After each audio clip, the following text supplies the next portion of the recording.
What is the principle of offering? Excuse me, there are a lot of space over here. Please come forward.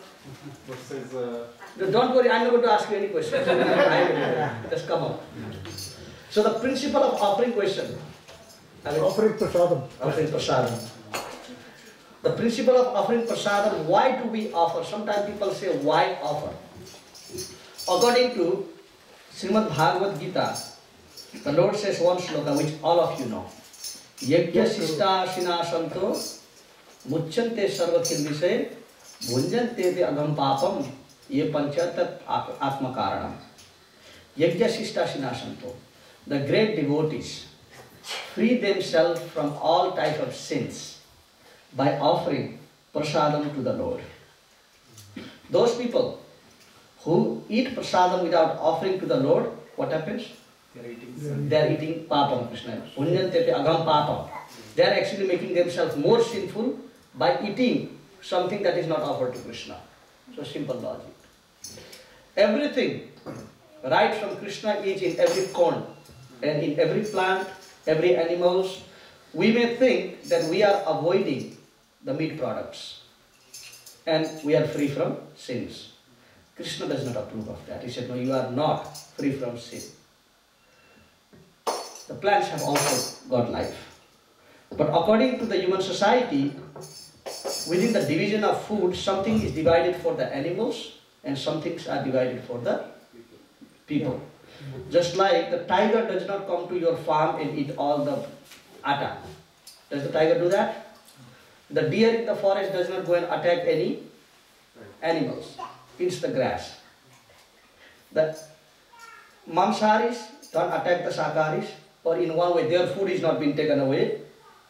So there is a division of food also meant for humans. Everyone is divided of what they must eat. If there is no division, if the food bank is meant for everyone, instead of going to Lily's or instead of going to Ashoka and everyone goes to food bank, can food bank afford everyone?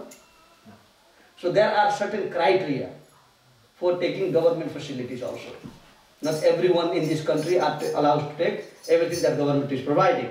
There is a division of who can take it. So according to that, the food grains are divided by nature and Supreme Personality of Godhead as a food to the human society. Because human society has more responsible life to live compared to other animals. Lot responsible. The rules and regulation applies more to us. Just like if there is a dog, somebody is like, walking a dog, and the dog just runs when there is a red light and goes to the other side. He may not be punished. Will the dog be punished? Just because he ran through the red light? But you try to run through the red light. Something will be said. You might get a ticket. Being human, you are expected to follow rules better than the animals. So it's not that if somebody is breaking, then I'm okay breaking it. अरे सब लोग खाते हैं, मैं ही नहीं खा सकता हूँ. Maybe Krishna expects some higher attitude from your side because you have qualified yourself as a very responsible man. So according to that, Bhagavad Gita says that the devotees should regularly offer prasadam to the Lord, so you may be free from the sins of killing the plants also. So people say, well, you say don't commit a sin, but you guys are also eating the plants that have a life. Here Krishna is saying no, because if you don't offer, yes, the same papam people are getting by killing the animal, the same papam you are getting by not offering to the Lord. The logic is same. So therefore the devotees are asked to offer everything. If the system was that Krishna is only allowed to eat Chiranji, आप जानते हैं India में अब भगवान के लिए छुट्टा चिरंजी तैयार करते हैं, जो प्रभुपाद जी का विषय में सुंदरता और जो दूसरे ऑर्गेनाइजेशन के विषय में सुंदरता यही है कि प्रभुपाद भगवान को अपना जीवन में उतार दिया, सबके जीवन में. Krishna has brought everyone to the life of everyone. But rather in our cultural practice as Indians, God is kept far away from us and we are kept far away from God. Yes, तुम खाओ, बढ़िया से चटनी खाओ, दाल खाओ, मटर पनीर खाओ, भगवान क्या खाएंगे? चिरंजी खाएंगे. तो उनको थोड़ा सा चिरंजी लगा दिया दूर से, या फिर कुछ एक तो लड्डू मिठाई लगा दिया, फिर उसके बाद भगवान आप शांति से रहना, कुछ मत करना, हम 10 आइटम हम लोग खाएंगे अभी बैठ के। ठीक है ना। तो प्रभुपाद जी क्या कहते हैं, पहली बात में ये क्यों है, either we must be breaking the rule somewhere that we are unable to face God, therefore भगवान को पर्दा के पीछे लगा दिया, हम लोग थोड़ा सा गलत चीज खा रहे, भगवान आप वहीं छुप जाना थोड़ा देर के लिए, बाद में पर्दा खोल देते हैं फिर हम लोग। आइदर यू आर मिसबिहेविंग, जिस कारण से डर रहे आप लोग, या every person either they are scared of what they are doing. Therefore Prabhupada says that don't eat anything that is not accepted by Krishna. Finish. डर से मुक्त हो गई ना अभी। अगर आप घर में आकर के पत्नी को कुछ नहीं कह सकता है या पत्नी पति को नहीं कह सकते, इसका अर्थ चीटिंग कर रहे हैं एक दूसरे को। एक सक्सेसफुल फैमिली लाइफ के लिए खाता तो खुला होनी चाहिए, चलो मेरा जीवन तुम पढ़ो, तुम्हारा जीवन मैं पढ़ता हूँ, है ना, तब तो एक फैमिली लाइफ बहुत अच्छा चलेगा ना। जब कुछ ऐसे बात होंगे, आप पत्नी को बोलेगे ये तुमको नहीं बता सकता, और पत्नी बोलेगी ये आपको नहीं बता सकती हूँ, तब वहां से गड़बड़ी चालू हो जाती। जहाँ क्लोज बुक होना चालू होगा वहां से गड़बड़ी चालू हो जाएगी। Am I right? So therefore, in devotional life, when there is a closed book section, there is going to be a big problem of papa. Even with Krishna, there should not be a closed book thing. खुलासा करिए कि भगवान को, भगवान ये है हमारा जीवन, ठीक है ना, जो हम खा रहे हैं वो आप खा रहे हैं। And Krishna says what he does not accept, you don't accept. Simple thing. So therefore, the offering comes there. We accept only that is accepted. What are the things that we don't accept? लहसुन प्याज नहीं और मांस मछली नहीं, दूसरी चीज तो कोई बच्चित तो नहीं है ना। Nothing else is not being the established. Something that is intoxicating and something that is papa. Eating लहसुन प्याज is not papa. Eating meat is papa.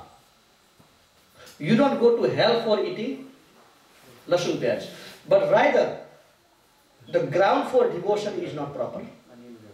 Just like you want to plant some plants. Is it important to know what fertilizer is good for the plant that you want to plant in your house? कि कौन सा माल ठीक है और कौन सा माल ठीक नहीं है, ये भी तो जरूरत है ना जानना। आप बहुत बड़ा आम का पेड़ लगा दिया, परंतु आपको ये पता नहीं कि इसके लिए फर्टिलाइजर क्या जरूरत है, ठीक है ना। फर्टिलाइजर ना डालना कोई प्लांट के लिए कोई इंजस्टिस नहीं है, परंतु डालने से something becomes effective, something becomes fast growing, something becomes slow growing, and something is just dead. कि इतना छोटा प्लांट आप जमीन के नीचे लगा देते, इससे इतना कभी होता ही नहीं है। Something wrong is there.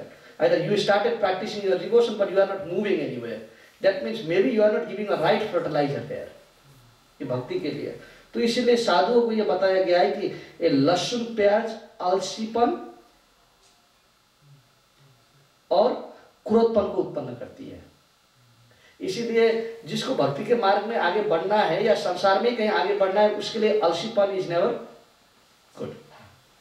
हाँ, तो लहसुन प्याज can be detrimental for not growing in devotional path. It is not papa. But Srimad Bhagavatam says, as long as you have a taste for eating somebody's flesh, you will never progress in devotional life. और direct बोल देता है, as long as you have that attraction. Because it's just like Prabhupada example देते हैं. If you go to your father, your father or you have 5 brothers, of that 4 brothers are very smart and one of them is little bit cracky, let's put it that way. Then you go to your father and says, पापा जी ये जो एक भाई है ना, दिमाग नहीं है इसके में, कह रहे कि इसको थोड़ा सा काट कूट करके हम लोग खा लें, क्या आपका पिताजी कभी अप्रूव करेंगे? फैमिली में होता है ना, कोई स्मार्ट कोई स्टूपिड तो होगा ही ना कोई, सब एक तो नहीं होगा ना, अंगुली भी पांचों एक तो नहीं होते, कोई छोटा होगा, है ना। जैसे प्रभुपाद जी कहते हैं dry stool and wet stool.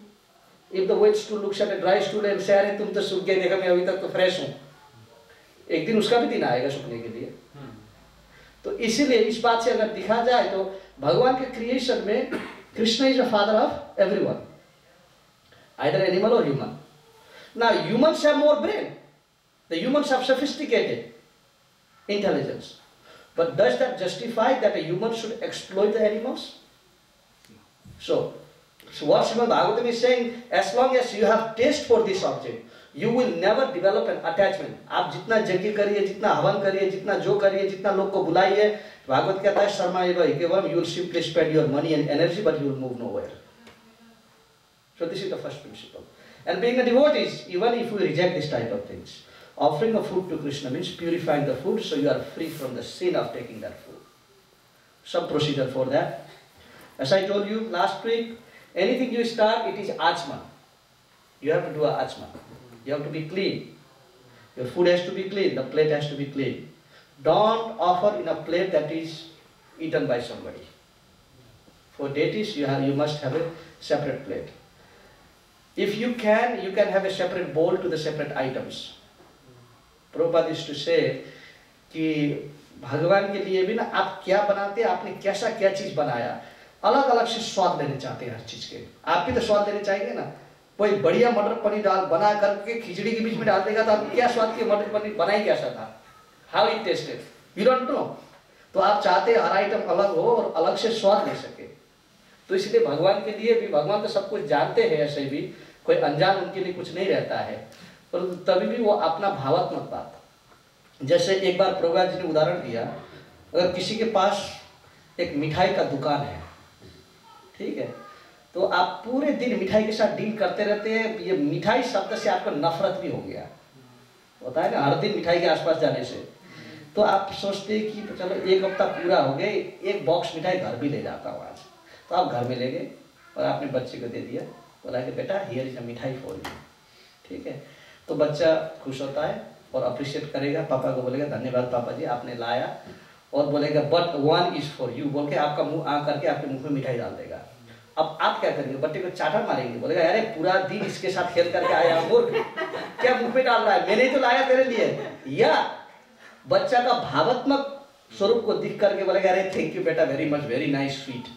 पता नहीं स्वीट मीठा था नहीं मीठा, परंतु तुम्हारा हाथ से देने के बाद बहुत मीठा हो गया है ना, बात यही शब्द निकलेगा आपके मुख से।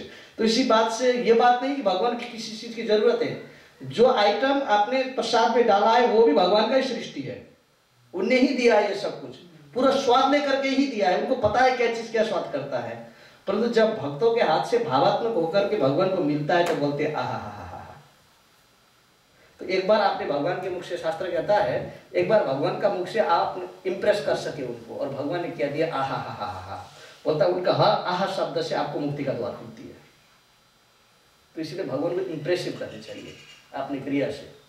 तो इसीलिए जब भोग भी लगाते हैं तो अलग से, एकदम अलग से उनको स्वाद लेने देने चाहिए कि भगवान ये चाकी है, ये कोई लालसा, बोलते हैं लोल्यम च अभिमूल्यम, भक्ति को प्राप्त करने के लिए एक मूल्य तो आपको चुकानी पड़ेगी, शास्त्र कहता है एक मूल्य, हर व्यक्ति को एक मूल्य चुकानी पड़ता है ना।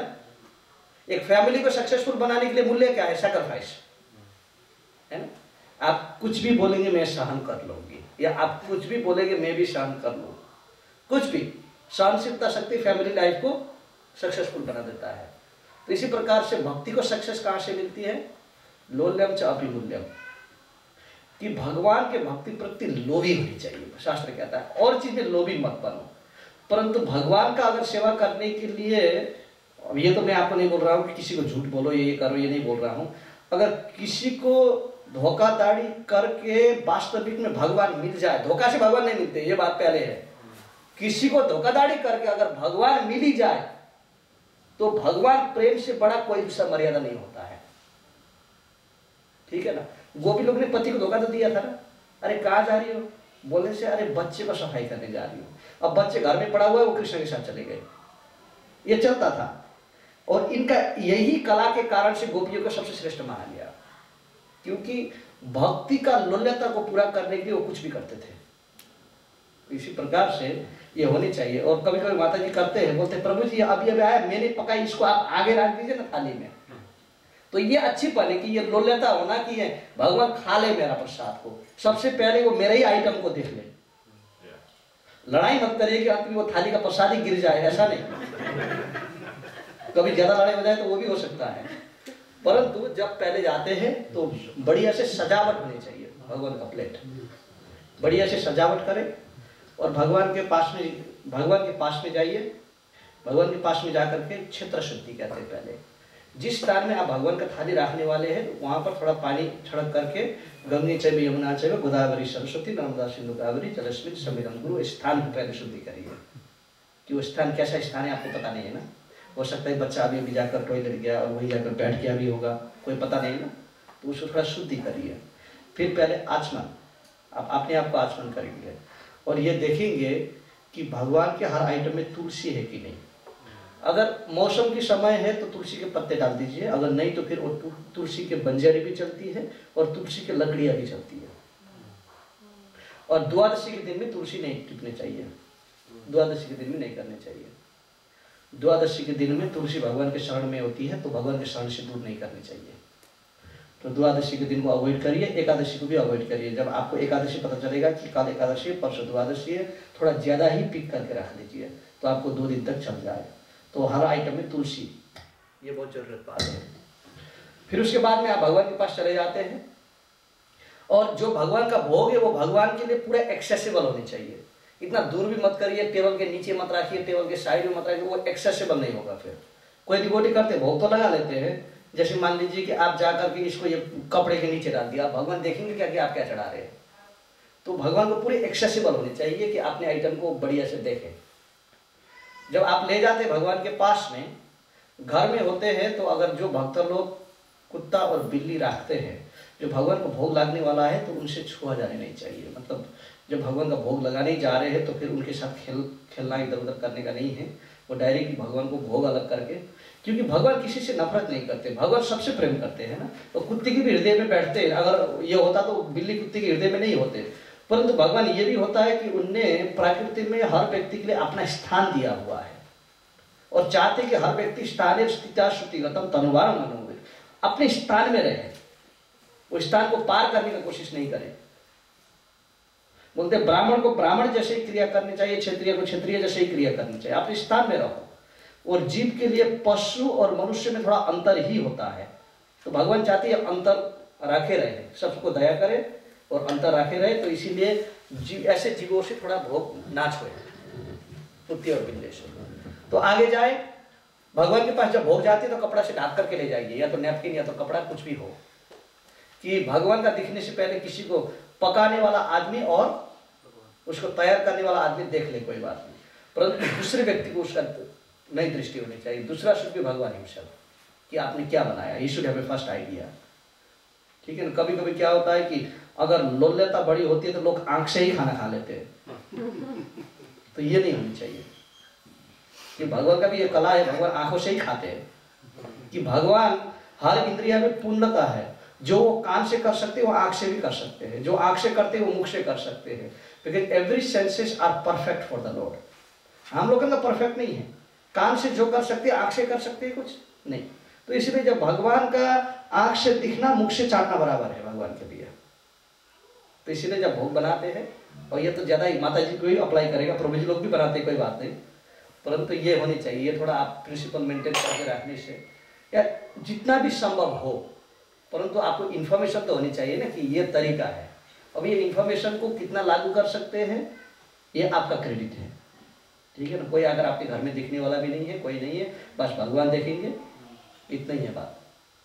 और अब जब भगवान के पास चले जाते हैं तो फिर थाली को आधा खोल देने का, भगवान की तरफ खुला कर दीजिए और जहाँ पर हम लोग हैं हमारी तरफ बंद कर दीजिए। हो सके तो फिर एक पर्दा आगे खड़े कर देना। घर में होता है जो भगवान के मंदिर के बीच में एक पर्दा होता है, वो पर्दा को बंद करते हैं भोग का प्लेट। अब ये कब करेंगे बंद? जब आप भगवान को भोग लगा लिया, जैसे आप जाएंगे फिर उसके बाद पहले आप आचमन दिखाएंगे भगवान को, आचमन का जल लेकर के भगवान के मुख में दिखा देना। इसको क्या कहते हैं? हस्त मुख प्रक्षालयत, हाथ और मुख भगवान का धो देने का। आप बोलते हैं ना बच्चे लोग को, चलो हाथ धो लो, भगवान का जरूरत नहीं है। परंतु अभी क्या है कि अगर भगवान अपने ही स्थान में रह करके हमारे स्थान में नहीं आते तो कम्युनिकेट हो सकता था उनके साथ में।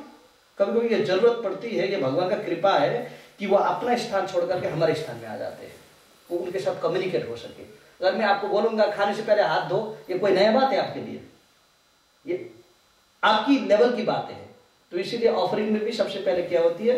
हस्तमुख पक्षालय, कि भगवान का हाथ और मुख धुला दो तो आप कम्युनिकेट कर पाएंगे। पर ये हो सकता है कि, और ये वृंदावन में काफी ऐसे लीलाएं हैं जहाँ पर भगवान खेलने जाते थे और भक्त लोग आकर के बोलते अरे तुम बहुत खेला, तुम्हारा हाथ गंदा हो गया होगा, हाथ धो लो बोल के।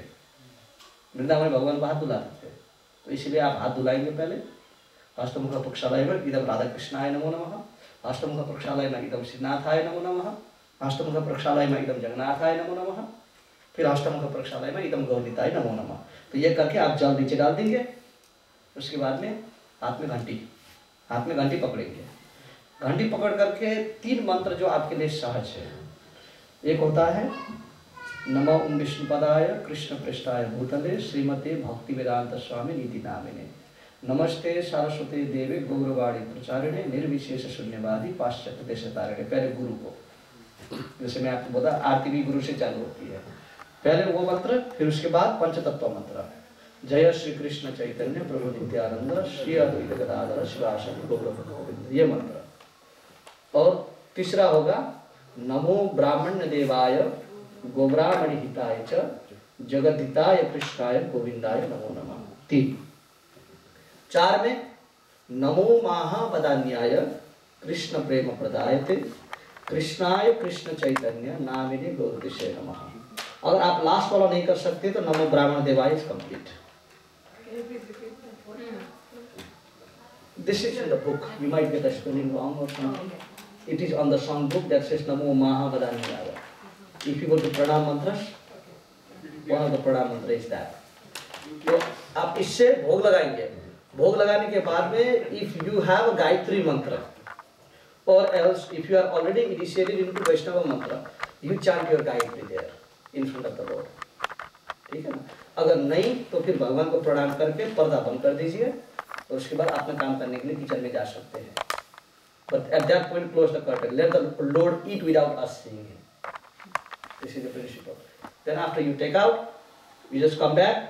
After you give at least 10 minutes, come back to the Lord and says, take the Achman, and you have to always attract the attention of the Lord. कि या तो आप घंटी बजाएंगे आकर के, या तो तालियां बजाएंगे कि भगवान आपका थालियां लेने जा रहे हैं, हम दे दो अभी। तो you take his attention away. तो ऐसे नहीं कि सीधा जाकर छीन लिया भगवान, अरे आगे भी चपाटी खा रहा था क्या हो गया, तो चपाटी की थाली चली गई यहाँ से। तो always whenever you come to the temple, always ring the bell, always get the attention of the Lord. ठीक है ना? जब थाली ले जाएंगे always take the attention of the Lord. ठीक है ना? नहीं तो फिर वो बोलेंगे अरे रोटी आधा ही बाकी था और तुमने ले ही लिया थाली ले। तो ऐसा नहीं होना चाहिए। Always take the attention of the Lord, then take a permission, pray करके कि भगवान आपका थाली निकाल रहे हैं, do I have a permission? फिर उसके बाद में थाली निकाल दीजिए और प्रसाद के साथ मिला दीजिए जा करके। So last before thali you have to do Achman again?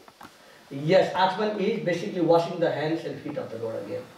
Also, because the Lord has just eaten, so you do Hasta Mukha Pakshalaya again. After clapping. After ganti. Yes, clapping you are taking attention of the Lord. ठीक है ना? भगवान ले रहा हूँ भैया, घंटी बजा दो, आप कुछ भी कर सकिए। फिर उसके बाद में आप थाली ले लीजिए, उसके बाद पर्दा खोल दीजिए। If you are in the house, we have already done the arti. Most of the time the bhog is done before the arti. Always remember that. The bhog is before the arti. क्योंकि after the bhog there is arti. तो अगर आप लोग जो भी आ रहे हैं या जो भी कुकिंग आइटम कर रहे हैं, आप थोड़ा सा जल्दी आ सके, जो आपका आइटम लग जाए। तो it's a principle that before the aarti is bhog, then it is aarti, then class, then prasad. The Lord should eat before the aarti. Aarti के बाद में नहीं, आरती के बाद में भगवान का योग निद्रा होता है।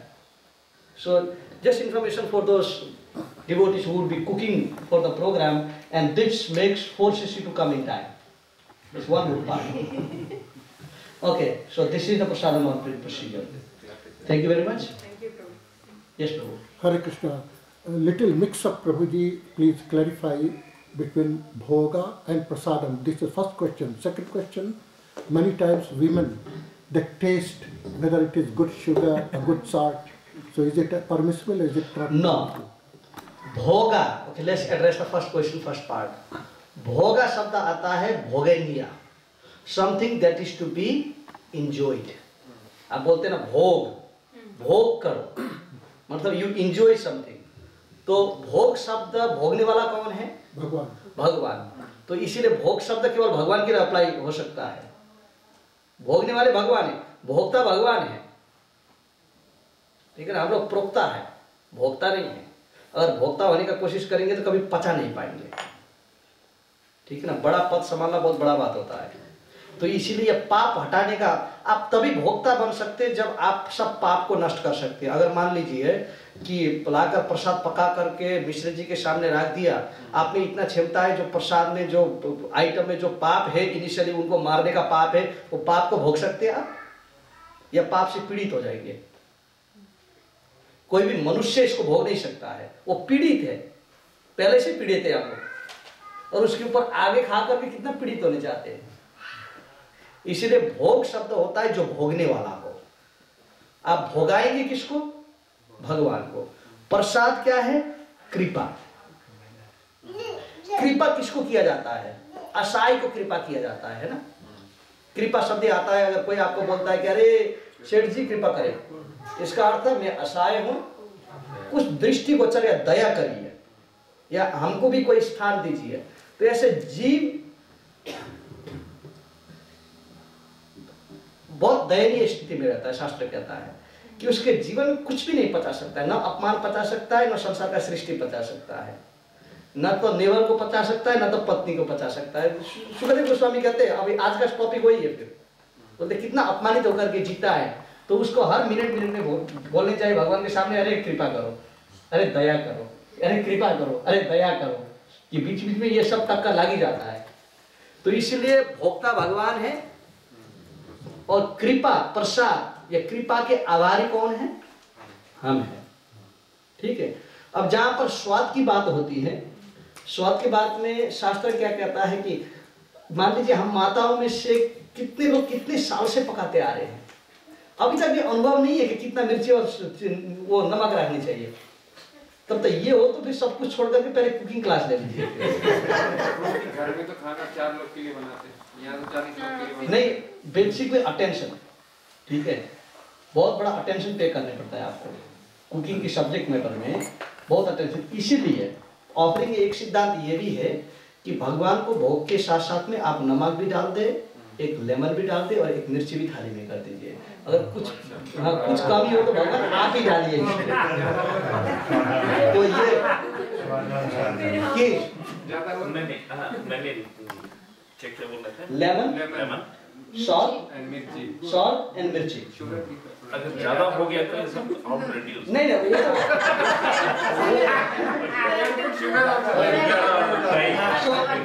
there is a system in offering. There is that system. Temple में the Lord gets all three. Yes, you put lemon. So in case that you did not complete it, then say कि भगवान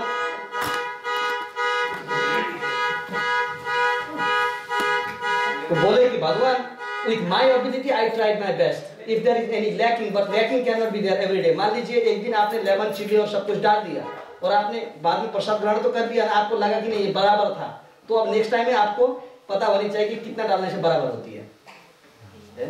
अब इतना बड़ा group के लिए तो आप लोग 3-4 महीने से पकाते आ रहे हैं ना, अब तो ये पता है इतना बड़ा के ग्रुप के लिए पकाने के लिए कितना सॉल्ट लगता है, ये तो पता चल गया है।